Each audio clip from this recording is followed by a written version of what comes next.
आलोक बाबू आत्मसम्मान के नाम पर इतने आत्म केंद्रित हो गए थे कि कोई दूसरा नजर ही नहीं आता था। मन में ना जाने कैसी कैसी कुंठाएं पाल ली थी, लेकिन आज वे महसूस कर रहे हैं कि उनका नजरिया गलत था। कल की ही बात है। तो पापा, कैसा लग रहा है आज? आपकी गुलामी का आज अंतिम दिन है। कल से आप पिंजरे से आजाद पंछी की भांति आकाश में स्वच्छंद विचरण करने के लिए स्वतंत्र होंगे। नवीन नाश्ते की मेज पर भी पिता को अखबार में डूबे देखकर बोला था, कहाँ बेटे, जीवन भर पिंजरे में बंद रहे पंछी के पंखों में इतनी शक्ति कहाँ होती है कि वह स्वच्छंद विचरण करने की बात सोच सके। आलोक लाल मुस्कुरा दिए थे। पिछले 35 साल से घर से सुबह खाने का डब्बा लेकर निकलने और शाम को लौटने की ऐसी आदत पड़ गई है कि रिटायर शब्द से भी डर लगता है। कोई बात नहीं पापा, 1-2 दिन बाद आप अपने नए जीवन का आनंद लेने लगेंगे, कहकर नवीन हंस दिया। मैं तो नई नौकरी ढूंढ रहा हूँ, कुछ जगहों पर साक्षात्कार भी दे चुका हूँ। मुझे कोई पेंशन तो मिलेगी नहीं। नई नौकरी से हाथ में 4 पैसे भी आएंगे और साथ ही समय भी कट जाएगा। क्या कह रहे हैं पापा? जीवन भर खटने के बाद क्या यह आपकी नौकरी ढूंढने की उम्र है? यह समय तो पोते पोतियों के साथ खेलने और अपनी इच्छा अनुसार जीवन जीने का है, नवीन ने बड़े लाड से कहा था। मैं समझ गया बेटे, रिटायर होने के बाद तुम मुझे अपना सेवक बनाकर रखना चाहते हो। आलोक लाल का स्वर अचानक तीखा हो गया था। पापा, आपके लिए मैं ऐसा सोच भी कैसे सकता हूँ? बेटे, आज घर घर की यही कहानी है। बूढ़े माता पिता तो किसी गिनती में है ही नहीं। बच्चों को स्कूल से लाना ले जाना, सब्जी भाजी से लेकर सारी खरीदारी करना, यही सब तो कर रहे हैं आजकल अधिकतर वृद्ध। सुबह की सैर के समय मेरे मित्र यही सब बताते होंगे, पर हर परिवार की परिस्थितियां अलग अलग होती हैं। आपको ऐसा कुछ करने की बिल्कुल जरूरत नहीं है। कल से आप अपनी इच्छा के मालिक होंगे। जब मन में आए सोइए, जब मन में आए उठिए। आपकी दिनचर्या में कोई खलल नहीं डालेगा, मैं यह आपको विश्वास दिलाता हूँ। पर कृपया फिर से नई नौकरी ढूंढने के चक्कर में मत पड़िए, नवीन ने विनती की। आलोक जी कोई उत्तर देते इससे पहले ही बहू पायल आ खड़ी हुई और अपने पति की ओर देखकर बोली, चलें क्या, देर हो रही है? हाँ चलो, मुझे भी आज जल्दी पहुंचना है। अच्छा पापा, फिर शाम को मिलते हैं। नवीन उठ खड़ा हुआ। पायल, नाश्ता तो कर लो, नवीन की माँ सुमित्रा जी बोली। माँ जी, चाय पी ली है, नाश्ता अस्पताल पहुंचकर कर लूंगी। आज दीक्षा को हल्का बुखार था, परीक्षा थी इसलिए स्कूल गई है। संतराम जल्दी ले आएगा, आप जरा संभाल लीजिएगा, पायल जाते हुए बोली थी। बहू, तुम चिंता मत करो, मैं हूं ना, सब संभाल लूंगी, सुमित्रा जी ने पायल को आश्वस्त किया। चिंता करने की जरूरत भी कहाँ है, यहाँ स्थायी नौकरानी जो बैठी है दिन भर हुक्म बजा लाने को, आलोक लाल कटु स्वर में बोले। अपने घर के काम करने से कोई छोटा नहीं हो जाता, पर यह बात आपकी समझ से बाहर है। चलो नहा धोकर तैयार हो जाओ, आज तो ऑफिस जाना है, कल से घर बैठकर अपनी गाथा सुनाना। मेरी समझ को तो छोड़ो, अपनी समझ की बात करो। दिन भर घर में लगी रहती हो। पायल तो नाम की माँ है, दीक्षा और दक्ष को तो तुम्ही ने पालकर बड़ा किया है। सुरेश की पत्नी इसी काम के लिए आया को 7,000 रुपये देती है। आपके विचार से आया और दादी में कोई अंतर नहीं होता? मैंने तो नवीन और उसकी दोनों बहनों को भी बड़ा किया है, तब तो आपने यह प्रश्न कभी नहीं उठाया। भैंस के आगे बीन बजाने का कोई लाभ नहीं है। मैं आगे तुमसे कुछ भी नहीं कहूँगा, पर इतना साफ कह देता हूँ कि मैं अपने ही बेटे के घर पर घरेलू नौकर बनकर नहीं रहूँगा। मेरे लिए मेरा आत्मसम्मान सबसे बड़ा है। क्या कह रहे हो? कुछ तो सोच समझ कर बोला करो। घर में नौकर चाकर क्या सोचेंगे? अच्छा हुआ कि नवीन, पायल और बच्चे घर पर नहीं हैं, नहीं तो ऐसी बेसिर पैर की बातें सुनकर ना जाने क्या सोचते। मैं किसी से नहीं डरता और जो कुछ तुमसे कह रहा हूँ उनसे भी कह सकता हूँ, आलोक लाल शान से बोले। क्यों अपने पैरों पर आप कुल्हाड़ी मारने पर तुले हो? याद करो वह दिन जब हम पैसे पैसे को तरसते थे। तब एक दिन आपने बड़ी शान से कहा था कि चाहे आपको कुछ भी करना पड़े, आप नवीन को कलर की नहीं करने देंगे, उसे आप डॉक्टर बनाएंगे। हाँ, तो क्या बनाया नहीं उसे डॉक्टर? उन दिनों हमने कितनी तंगी में दिन गुजारे, यह क्या तुम नहीं जानती? जानती हूँ, मैं सब जानती हूँ, पर कई बार माता पिता लाख प्रयत्न करें तब भी संतान कुछ नहीं करती। लेकिन अपना नवीन तो लाखों में एक है। अपने पैरों पर खड़े होते ही उसने आपकी जिम्मेदारियों का भार अपने कंधों पर ले लिया।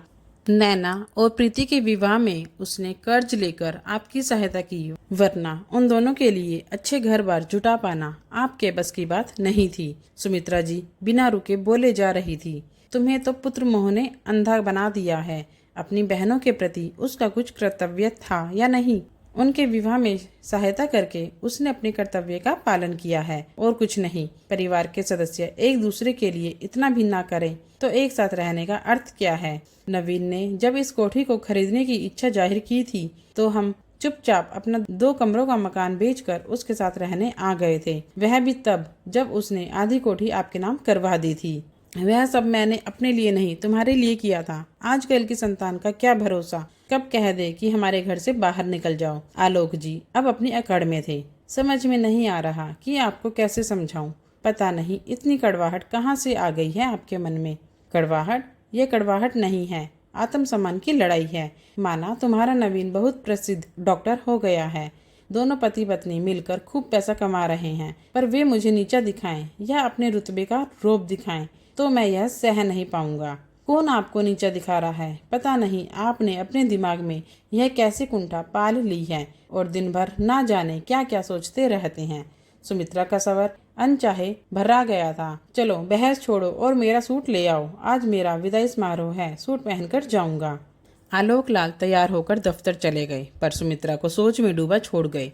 कुछ दिनों से अपने पति आलोक लाल का हाल देखकर सुमित्रा का दिल बैठा जा रहा था। जितनी देर वे घर में रहते एक ही राग अलापते कि अपने आत्म सम्मान की रक्षा के लिए अपनी जान की बाजी लगा देंगे। फूल मालाओं और उपहारों से लदे आलोक जी को दफ्तर की गाड़ी छोड़ गई थी। उनके अफसरों ने भी उनकी प्रशंसा के पुल बांध दिए थे। घर आते ही उन्होंने दीक्षा और दक्ष के गले में फूल मालाएं डाल दी थी और प्रसन्नता से झूमते हुए देर तक सुमित्रा को विदाई समारोह का हाल सुनाते रहे थे। दादाजी घूमने चलो ना, आइसक्रीम खाएंगे। उन्हें अच्छे मूड में देखकर बच्चे जिद करने लगे थे। कहीं नहीं जाना है, दीक्षा को बुखार है। वैसे भी आइसक्रीम खाने के लिए कहीं जाने की आवश्यकता नहीं है, फ्रिज में ढेरों आइसक्रीम पड़ी है। सुमित्रा जी ने दोनों बच्चों को समझाया था। ठीक कहती हो, आलोक जी बोले। बच्चों कल घूमने चलेंगे, आज मैं बहुत थक गया हूँ। सुमित्रा एक प्याली चाय पिला दो, फिर कुछ देर आराम करूंगा। कल नई पारी की शुरुआत जो करनी है। सुमित्रा के मन में सैकड़ों प्रश्न बादल की तरह उमड़ घुमड़ रहे थे कि वे किस दूसरी पारी की बात कर रहे हैं। कुछ पूछकर फिर से वे घर की शांति को भंग नहीं करना चाहती, इसलिए चुपचाप चाय बनाकर ले आई। अगले दिन आलोक जी रोज की तरह तैयार होकर घर से चले तो सुमित्रा स्वयं को रोक नहीं सकी। टोकना आवश्यक था, शुभ कार्य के लिए जा रहा था, अब तो काम शायद ही बने। आलोक जी झुंझला गए थे। मुझे लगा कि आज आप घर पर ही विश्राम करेंगे। आप 2 मिनट रुकिए, अभी आपके लिए टिफिन तैयार करती हूँ। जाने दो, मैं फल खाकर काम चला लूंगा, मुझे देर हो रही है। आलोक जी अपनी ही धुन में थे। पापा कहाँ गए? नाश्ते की मेज पर नवीन पूछ बैठा था। वे तो रोज की तरह ही घर से निकल गए, कह रहे थे कि किसी आवश्यक कार्य से जाना है। सुमित्रा ने बताया। माँ आप उन्हें समझाती क्यों नहीं कि उन्हें फिर से काम ढूंढने की कोई आवश्यकता नहीं है। 35 वर्ष तक उन्होंने कार्य किया है, अब जब कुछ आराम करने का समय आया तो फिर से काम ढूंढने निकल पड़े। क्या कहूँ बेटे, मैं तो उन्हें समझा समझा कर थक गई हूँ। सुबह की सैर पर साथ जाने वाले मित्रों ने इनके मन में ये बात अच्छी तरह बिठा दी है। अब घर में उनको कोई नहीं पूछेगा। बात बात में यही कहते हैं कि अपने आत्मसम्मान पर आंच नहीं आने देंगे। उनके आत्मसम्मान पर चोट करने का प्रश्न ही कहाँ है माँ। घर में आराम से रहें, अपनी इच्छा अनुसार जीवन जिए। इस विषय पर बहुत कहासुनी हो चुकी है। मैंने तो अब किसी प्रकार की बहस न करने का निर्णय लिया है, पर मन ही मन मैं बुरी तरह डर गई हूँ। इसमें डरने की क्या बात है माँ? इसी तरह तनाव में रहे तो अपनी सेहत चौपट कर लेंगे। सुमित्रा जी रो पड़ी थी। चिंता मत करो माँ, सेवानिवृत्ति के समय कई लोग इस तरह के तनाव से शिकार हो जाते हैं, नवीन ने माँ को समझाया। आलोक जी दोपहर को घर आए तो देखा नवीन खाने की मेज पर अपनी माँ से कुछ बातें कर रहा था। माँ बेटे के बीच क्या कानाफूसी हो रही है? मेरे विरुद्ध कोई साजिश तो नहीं हो रही? वे थके होने पर भी मुस्कुराए थे। हो तो रही है, हम सबको आपसे बड़ी शिकायत है। नवीन मुस्कुराया। ऐसा क्या कर दिया मैंने? कल आपका विदाई समारोह था, आप सपरिवार आमंत्रित थे, पर आप अकेले ही चले गए, माँ तक को नहीं ले गए, हमसे तो पूछा ही नहीं। क्या कह रहे हो नवीन? इन्हें सपरिवार बुलाया गया था? सुमित्रा चौंकी। पूछ लो ना पापा, सामने ही तो बैठे हैं। मुझे तो इनके सहकर्मी मनोज ने आज सुबह अस्पताल आने पर बताया। इन्हें हमारी भावनाओं की चिंता ही कहाँ है। सुमित्रा नाराज हो उठी थी। बात यह नहीं है, मुझे लगा नवीन और पायल इतने नामी गिरामी चिकित्सक हैं, वे मुझ जैसे मामूली क्लर्क के विदा समारोह में क्यों आएंगे। सुमित्रा सदा पूजा पाठ और दीक्षा व दक्ष के साथ व्यस्त रहती है, इसलिए मैं किसी से कुछ कहे सुने बिना अकेले ही चला गया था, जबकि हमारे यहाँ विदाई समारोह में सपरिवार जाने की परंपरा है। आलोक जी क्षमा याचना पूर्ण स्वर में बोले थे। आपकी समस्या यह है पापा कि आप सब कुछ अपने ही दृष्टिकोण से देखते हैं। खुद को बार बार साधारण क्लर्क कहकर आप केवल स्वयं को नहीं, मेरे पिता को अपमानित करते हैं, जिन्होंने इसी नौकरी के बलबूते पर मेहनत और ईमानदारी से अपने परिवार का पालन पोषण किया। साथ ही आप उन हजारों लोगों का अपमान भी करते हैं जो इस तरह की नौकरियों से अपनी जीविका कमाते हैं। नवीन का आरोप सुनकर कुछ क्षणों के लिए आलोक जी ठगे से रह गए थे। कोई उनके बारे में इस तरह भी सोच सकता है, यह उनके लिए एक नई बात थी। उनकी आंखों से आंसू टपकने लगे। क्या हुआ पापा, आप रो क्यों रहे हैं? तभी नैना और प्रीति आ खड़ी हुई थी। मैं क्या बताऊं, पापा से ही पूछ लो ना। नवीन हंसा था, पर आलोक जी ने चटपट आंसू पोंछ लिए थे। तुम दोनों कब आई? उन्होंने नैना और प्रीति से अचरज से पूछा था। ये दोनों अकेली नहीं, सपरिवार आई हैं, वह भी मेरे निमंत्रण पर। कल कुछ और अतिथि भी आ रहे हैं। क्या कह रहे हो? मेरी समझ में तो कुछ नहीं आ रहा है। कल कौन सा पर्व है? कल हम अपने पापा के रिटायर होने का फंक्शन मना रहे हैं।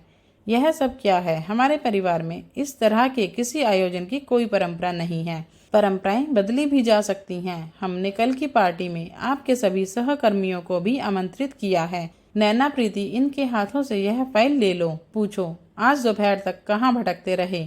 नवीन ने आलोक जी की फाइल की ओर इशारा किया। नैना ने पिता के हाथ से फाइल ले ली। इसमें तो डिग्रियां और पापा का बायोडेटा है। यह क्या पापा, आप फिर से नौकरी ढूंढ रहे हैं? नैना और प्रीति आश्चर्यचकित पास आ खड़ी हुई थी। चलो चाय नाश्ता लग गया है। तभी पायल ने आकर सबका ध्यान बटाया। लाओ यह फाइल मुझे दो, मैं इसे ताले में रखूंगा। नवीन उठते हुए बोला। चलो उठो, मुंह हाथ धो लो, सब चाय पर प्रतीक्षा कर रहे हैं। सुमित्रा जी ने भरे गले से कहा। इतना सब हो गया और तुमने मुझे हवा भी नहीं लगने दी। आलोक जी ने उलाहना देते हुए पत्नी से कहा। मुझे भी कहाँ पता था, मुझे तो कोई भी कुछ बताता ही नहीं, ना तुम ना तुम्हारे बच्चे। पर मेरे आत्मसम्मान की चिंता किसे है भला? सुमित्रा नाटकीय अंदाज में बोली थी।